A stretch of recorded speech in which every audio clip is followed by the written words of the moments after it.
I, Dr. Dhammadip Dabade, on behalf of MQR Medical Services, just want to introduce you about our today's CSI Con, CSI TV, and with me today I do have Dr. Kini sir from Mumbai, who today presented his very fantastic talk on the pulmonary arterial hypertension.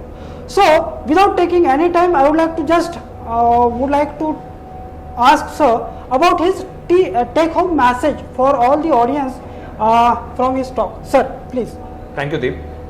See, basically, pulmonary artery hypertension is something which is still an unsolved mystery in many ways, because it can happen with many of the etiologies. It can be because of rheumatic heart disease, very commonly seen in our country.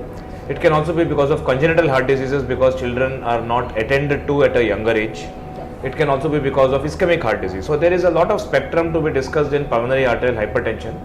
My talk was basically on how to make an echocardiographic diagnosis of pulmonary artery hypertension, and the key take-home messages from the talk were how to diagnose it early so that we can institute treatment early, because PAH is a field where the later you try to diagnose and treat it, the patient has already gone into RV hypertrophy, RV failure, and then it is a neglected ventricle. So the whole idea was to how to diagnose it early. There is also a lot of paradigm shift now because of TAVR, because of transplant happening across the world, with PAH being a negative prognosticator. So my general talk was on that, and I think all the listeners here, because primarily this is directed towards a medical audience, I think it's important because in the community PAH is quite prevalent and needs to be picked up early. So that's how things go.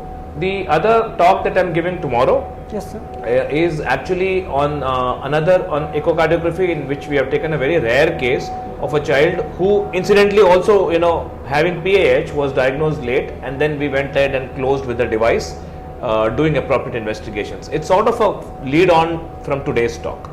So that's how it is. I think PAH needs to be seen in the larger perspective. There are a lot of treatments for it, but most of them work when it's picked up early.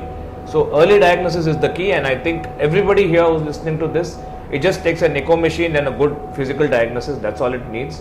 If it's picked up early, then it can become very, very important and easy to be treated in the earlier sphere.